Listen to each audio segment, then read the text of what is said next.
Hey guys, today I'm going to give you sort of a Guppies 101 overview of our guppies that we've been keeping for about a month now. We'll show you some of the DIY we've done with them. We'll share some tips and hopefully give you some insight on our personal experience with keeping guppies.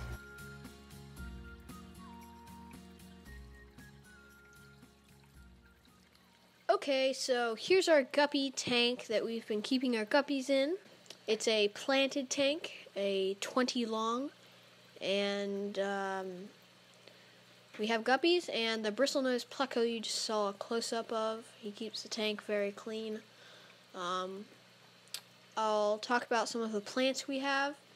The first one going to be our pothos plant that we have added to our tank by drilling a hole in the acrylic lid we got at Lowe's and sticking it in. It grows its roots in the water column and reduces nitrates and nitrites, keeping the tank clean chemically. Very nice. Some of our other plants are water wisteria, you'll see here, some anacris, some red Ludwigia, and some Java moss you may have seen earlier. Here's a close-up of our sponge filter, one of them. Here's our other one. And you can see some shrimp under there. And this one's a bit thicker in terms of porosity. You can see our Java moss there in the middle. It's sort of like a carpet of it. And yeah, that's our guppy tank. Now, we'll tell you about how we raise our guppy fry. I'll show you our system of how we feed them and where we house them until we're hopefully able to make some profit. I'm not saying this is the best way to take care of your fry, but it certainly is working out for us. So the net-like structure you're seeing right now in the tank is called a breeder net.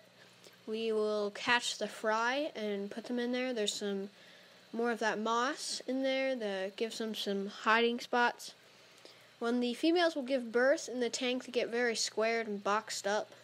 So when we see that, we know there's fry coming.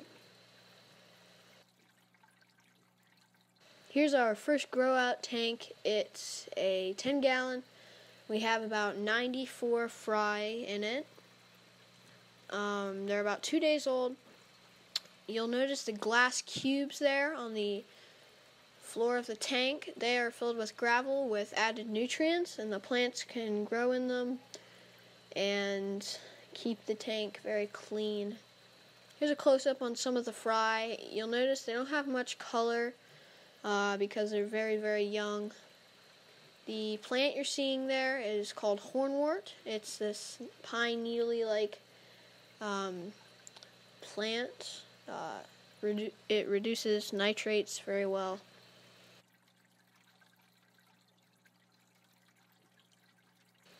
You'll notice on our filtration system that we have a sponge that's around the intake of the filter right here, you see, and it takes water through and adds an extra layer of filtration. And here's our little hang-on back that came with the top fin 10-gallon kit. It's good enough for a fry tank for us, nothing super huge. The sponge also protects fry from getting sucked in. Here's our DIY light. This isn't needed for keeping fry, but I thought I'd show it to show you just parts of DIY that we've explored. So it's a light. It has some black tape around a cardboard box. There's a light in it with an old lamp socket that we are using. And there's some reflective tape that helps the light shine through this clear acrylic piece you're seeing that we siliconed into the tank's lid. And you'll notice the yellow effect it gives us, which is very helpful in growing plants. Here's our 10-gallon. It's a 10 tall. It has some of our 3-week-old fry in. So these guys are going to be a bit older. and are starting to get some color. You'll notice we still have some plant cubes in this tank, as well as some hornwort. All the bubbles on the glass and plants are from our water change we did a few minutes ago. If you get a close-up on some of our fry, there's some color starting to pop. There's some that are getting black on the tail, and some that are even starting to get some reddish yellow and green. So yeah. There's about 32 fry in here, and they're doing very well. With fry, and especially guppy fry, we feed them a lot. Alright, fish folk, share your feedback in the comments below. Remember to like, subscribe, and turn on the post notifications. Till next time, give your fish a hug.